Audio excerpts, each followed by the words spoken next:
Positivism Telugu channel ప్రేక్షకులకు స్వాగతం. మనం ప్రముఖ సంఘ సంస్కర్త మేటి నాస్తికోద్యమ నేత అయినటువంటి శ్రీమతి సరస్వతి గోరా గారి స్వీయ జీవితగాథ గోరాతో నా జీవితం పుస్తకం నుండి అనేక అంశాలు తెలుసుకుంటున్నాం కదండి. క్రితం ఎపిసోడ్లో మనం కస్తూరిబా మహిళల కేంద్రానికి నాస్తిక కేంద్రానికి అనుమతి లభించడం వరకు తెలుసుకున్నాం. ఈరోజు మిగిలిన అంశాలు చూద్దాం.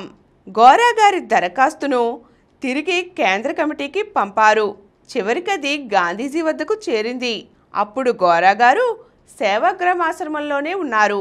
గాంధీజీ గోరా గారిని పిలిచి ఆంధ్ర కమిటీ అభిప్రాయాన్ని ఆయనకు తెలిపి ఆయన స్పందన కోరారు.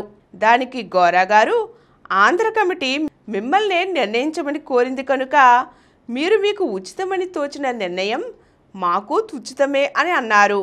దానికి గాంధీజీ నవ్వి, నువ్వు వెంటనే కేంద్రం ప్రారంభించడమే నాకు నచ్చిన పని అన్నారు. ఆ విధంగా భారతదేశంలో రాష్ట్రాల కస్తూరిబా స్మారక నిధి కమిటీలు పూర్తిగా రూపం తీసుకోకముందే ముదునూరు కేంద్రం ఆ పనిని ప్రారంభించింది. గోరా గారు గాంధీజీని ముదునూరు కస్తూరిబా కేంద్రం గురించి సలహాలు అడిగారు. గాంధీజీ 3 ప్రధాన సలహాలు ఇవ్వడం జరిగింది. మొదటిది 40 సంవత్సరాలు దాటిన స్త్రీలను కార్యకర్తలుగా తీసుకోవడం. రెండవది ఎక్కువ చదువుకున్నవారు కాకుండా తక్కువ చదువుకున్న వారిని తీసుకోమని. ఇక మూడవది ఆ కార్యకర్తలు అస్పృశ్యత భేదము కులభేదము లేకుండా అన్ని కులాల వారితో సమానంగా కలవగలగాలని అన్నారు. గోరా గారికి కూడా ఈ సూచనలు చాలా నచ్చాయి. గ్రామీణ స్త్రీలతో పనిచేయాలంటే కొంత అనుభవం ఆదర్శం కావాలి. ఈ దృష్టితో చూసినప్పుడు శ్రీమతి సింగరాజు శకుంతలమ్మ గారు ఒక విధవరాలు. 5వ తరగతి వరకే చదువుకొని చేతి పనులు నేర్పే టీచరుగా ఆవిడ ఒక బాలికా పాఠశాలలో పనిచేస్తున్నారు. ఆవిడ రావడానికని సిద్ధపడ్డారు. ఇక రెండవ మహిళగా మా హైమావతి చిన్నక్క అనంతలక్ష్మి, ఆమె కూడా 3వ తరగతే చదువుకున్నారు. భర్త ఎవరికీ చెప్పకుండా ఒక కూతురు పుట్టిన తరువాత సన్యాసంలో కలిసిపోయారు. ఎంతకాలమైనా ఆయన జాడ తెలియలేదు. ఆమె అల్లుడు విజయవాడలో వకీలుగా ఉంటున్నారు. అందుచేత ఆమెకు ప్రత్యేక బాధ్యతలు లేవు. తమ చెల్లెలు హైమావతి పునర్వివాహాన్ని ఆవిడ సమర్థించడమే కాక ఈ వివాహమైన తరువాత తరచుగా ముదునూరు వచ్చి మా పనిని భావాలను మెచ్చుకుంటూ ఉండేవారు. శకుంతలమ్మ గారు గోరా గారి నాస్తికోపన్యాసం విని ప్రభావితమై స్త్రీలను అణిచిపెట్టి ఉంచే మూఢనమ్మకాలపైన సాంప్రదాయాలపైన తనకున్న పరిధిలో వ్యతిరేకత వ్యక్తం చేస్తూ స్త్రీలను చైతన్యవంతం చేస్తూ ఉండేవారు. ఈ విధంగా ఇద్దరూ వయసు అనుభవం ఉండి చదువు తక్కువగా ఉండి అందరితో కలిసి పనిచేయగలిగే సామాజిక మనస్తత్వంతో ఉండడం చేత ముదునూరులో మొదలుపెట్టబోయే కస్తూరిబా సెంటర్ తప్పక విజయవంతం అవుతుందని అందరికీ అనిపించింది. వీరిద్దరితో మాట్లాడుతూ ఆ కేంద్రం విషయాలన్నీ జాగ్రత్తగా చూసే బాధ్యత గోరా గారు నాకు అప్పచెప్పారు.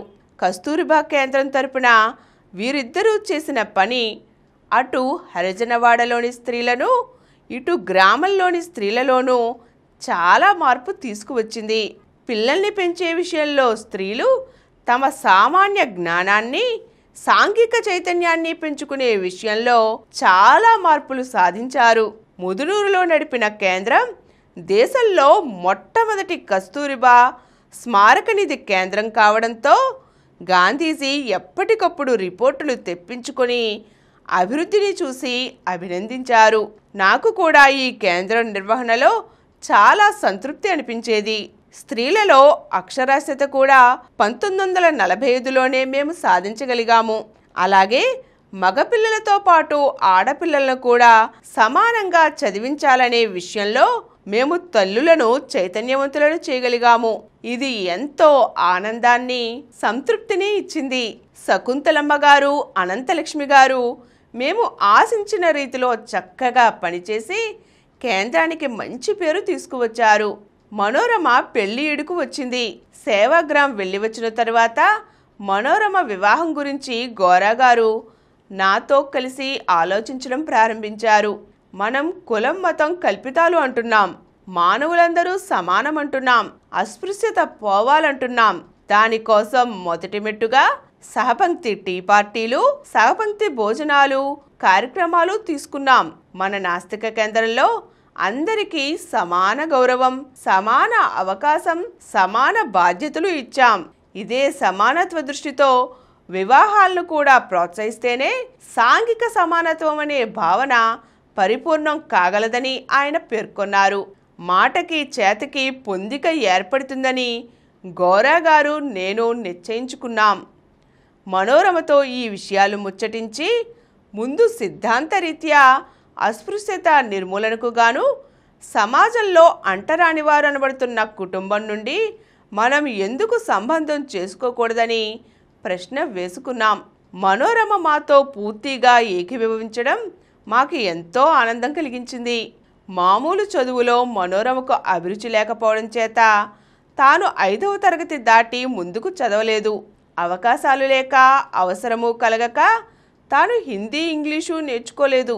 కానీ ముదునూరులోని గ్రామీణ స్త్రీల మధ్య తాను సంపాదించిన అనుభవం, సత్యాగ్రహం చేసి నాతో పాటు జైలుకు వచ్చి తాను తెలుసుకున్న విషయాలు తనను గట్టి ఆదర్శం గల యువతిగా తయారు చేశాయని మరోసారి నిరూపింపబడింది.